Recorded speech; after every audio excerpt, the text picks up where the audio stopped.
पाकिस्तान की तारीख में 2 दफ़ा ये हुआ है कि सीनियर मोस्ट जज को इग्नोर करके एक जूनियर जज को जो चीफ जस्टिस ऑफ पाकिस्तान लगाया गया। पहली दफ़ा 1954 में हुआ है जब जस्टिस मुनीर को जो जूनियर थे और उनसे सीनियर अबू साले मोहम्मद अकरम बंगाल के थे, जो बंगाल से ताल्लुक रखते हैं, उनको इग्नोर करके लगाया गया।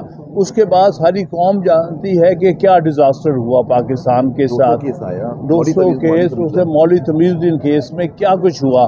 तो वो हमारा बड़ा तल्ख तजर्बा है कि जहाँ सीनियरिटी प्रिंसिपल जो इग्नोर होता है उसके बड़े नताज। दूसरा 1994 में जब सासू जान जो सीनियर मोस्ट जज थे उस वक्त सुप्रीम कोर्ट के, और बल्कि एक्टिंग चीफ जस्टिस भी थे तकरीबन 2 माह, उन्हें नज़रअंदाज करके चौथे नंबर से इन्होंने सजाद अली शाह को उठाया और उनको चीफ जस्टिस बनाया।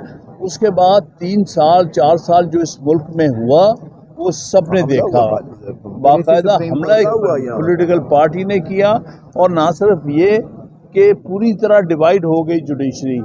हम बल्कि यहाँ पर आए थे एक डेलीगेशन लेके, जिसको उससे सरबराही आबिद मंटो साहब है, सुप्रीम कोर्ट बार के सदर के तौर पे कर रहे थे, मैं उनके साथ था, और भी कि हमने बड़ी मुश्किल से उनको एक जगह इकट्ठे बिठाया था सारे 17 जजेस को, लेकिन फिर भी उसके बाद आपस में स्प्लिट आई।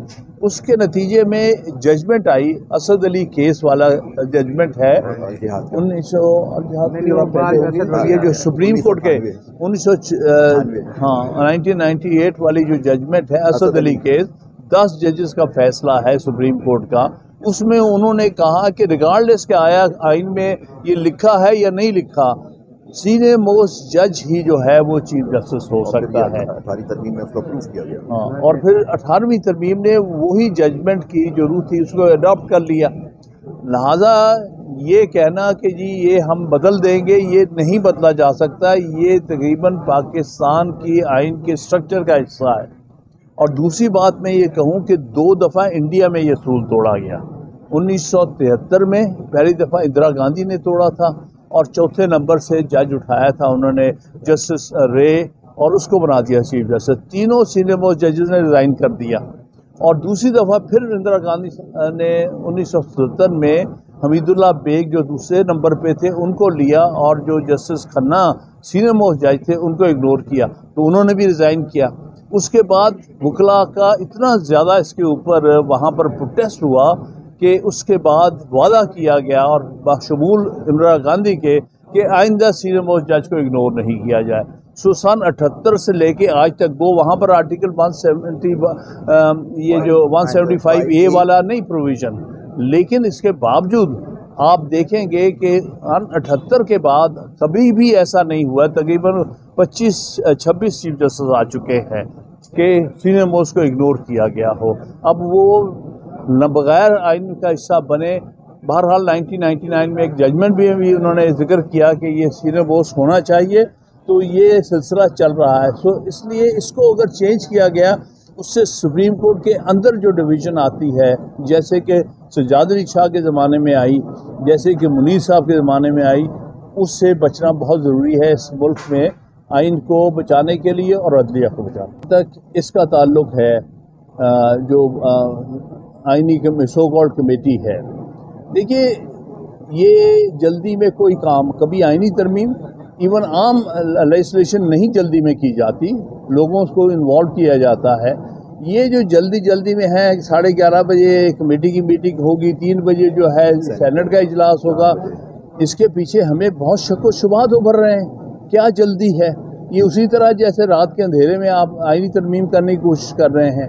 अभी लोगों तक ये मसवदा पहुंचना चाहिए, सारी कौम में डिबेट होना चाहिए, सारी बार में पार्लियामेंट में, फिर उसके बाद डिबेट, पहले राय ली जाए, बार की राय ली जाए, पब्लिक की राय ली जाए, उसके बाद ये मामला डिबेट होना चाहिए।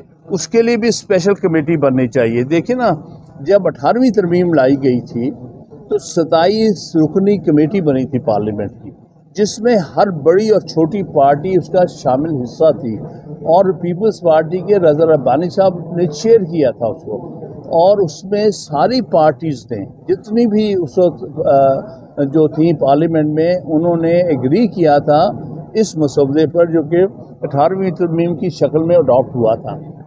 और 6 महीने तकरीबन इस पर डिबेट चली थी।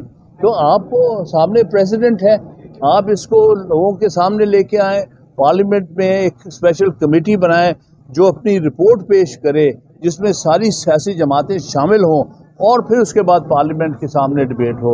ये सारी चीज़ को इग्नोर करके क्या जल्दी है, क्या इतनी जल्दी पड़ी है कि आप चाहते हैं जल्दी से इसको बुलडोज कर दिया जाए। देखिए, वो तो पार्टी डिसाइड करेगी, मैं इसलिए इस पर पार्टी के बिहाफ पे बात नहीं कर रहा, लेकिन वकला में हमेशा इस चीज़ का को अप्रूव किया है कि आईनी कोर्ट बननी तो अलहदा हुई, क्योंकि ये सुप्रीम कोर्ट ही सबसे बड़ी आईनी कोर्ट है और फेडरल कोर्ट है, लेकिन उसमें एक बेंच फॉर्म करना एक कॉन्स्टिट्यूशनल ओरिजिनल जुरिस्डिक्शन के मैटर्स के लिए, उसमें कोई हर्ज नहीं, क्योंकि इसका प्रेसिडेंट मौजूद है मुल्कों में बशमूल इंडिया के। प्रैक्टिस प्रोसीजर में तो बेंच बन गई है वैसे भी। हाँ, वो तो कंट्रोलिंग बेंच है ना, वो तो है। तो इसलिए इस सूरत में, इन हालात में, लेकिन इसमें जल्दी क्या है? हमें सिर्फ ये कहना है कि हो सकता है कोई अच्छी तजवीज़ आए जिसको सारी पार्टीज जिस पर एग्री करें, लेकिन जल्दी में क्या है? या इसीलिए मैंने मिसाल दी है 2010 की 9 और 10 की जो कमेटी बनी थी, 27 रुकनी कमेटी हेडेड बाय रजा रब्बानी, उसने 6 महीने डिलिबरेट किया था।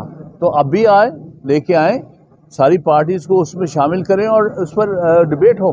तो ये कह देना कि जी 25 से पहले अगर ये आईनी तरामीम होंगी तो तब ही हो सकती हैं। क्या ये मुल्क 25 के बाद यहीं पे है ना? ये पार्लियामेंट भी सो कॉल्ड यहीं पे है, यहाँ के नुमाइंदगान भी यहीं पे हैं। 25 तक कौन सी ऐसी चीज़ है जो इनको मजबूर कर रही है कि जी हमने 25 से पहले ये आईनी तरामीम करानी है? ये एक वो शर्मनाक तरीका है कि जो आइन में तरामीम का रास्ता नहीं खोलती, बल्कि आइन के अंदर वज़ा करदा असूल, अभी जैसे सीनियर्स ने बताया कि जजमेंट्स हैं, तरीक़ाकार वज़ा किया गया है, सेनेट कंप्लीट नहीं है, नेशनल असम्बली कंप्लीट नहीं है, दोनों हाउसेस नहीं हैं, तो क्यों आप चाहते हैं कि अवाम की नुमाइंदगी का हक रखने वाले नुमाइंदे इस पार्लियामेंट से बाहर हों और उनकी गैर मौजूदगी में आप कोई आईनी तरमीम करना चाहते हैं? ये बात समझ नहीं आ रही। लिहाजा ये टाइमिंग मेलाफाइडी है और ये जो तरीकाकार है ये भी मेलाफाइडी पे मबनी है। हमने फॉर द टाइम बीइंग इस पिटीशन को विड्रा किया है, लेकिन हम लोग अपना राइट रिजर्व रखते हैं कि हम इसको ज़रूर चैलेंज करेंगे। पूरे पाकिस्तान के वकला इस वक्त मुत्तहिद हैं और पूरे पाकिस्तान के वकला जो हैं इस आइन की सरबुलंदी के लिए यकजान है। लिहाजा कोई शख्स भी इन गैर आइनी तरामीम को मंजूर करवाने की कोशिश करेगा तो पूरे मुल्क के वकला जो हैं वो इन सड़कों पे भी होंगे और इस सुप्रीम कोर्ट के बाहर भी होंगे और इस पार्लियामेंट के बाहर भी होंगे। हमने आखिरी हद तक जाना है। पहले भी हमने जानों का कुर्बानी दी है, हमने जानों का नजराना दिया है, हमने पेट्रोल बम सहे हैं, हमने बदतरीन लाठीचार्ज सहा है, हमने जेलें सौंपतें सब बर्दाश्त की हैं।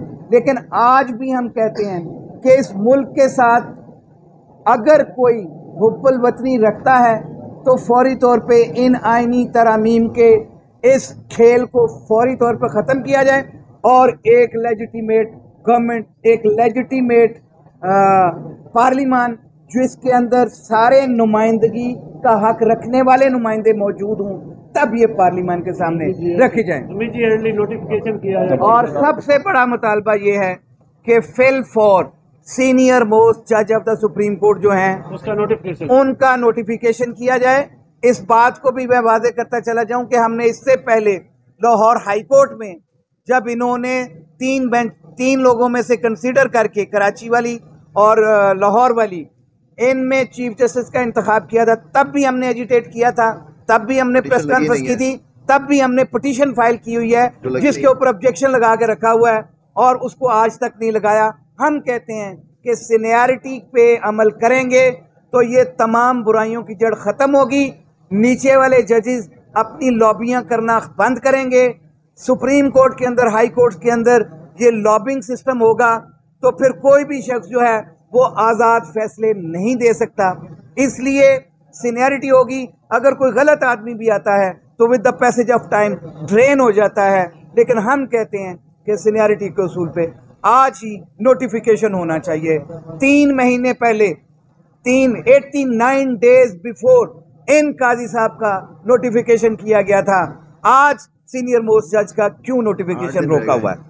ये हमारा कंसेंसस है कि हम किसी 5 या 4 नामों को नहीं मानते, ना होना चाहिए। सीनियर मोस्ट ही चीफ जस्टिस होगा।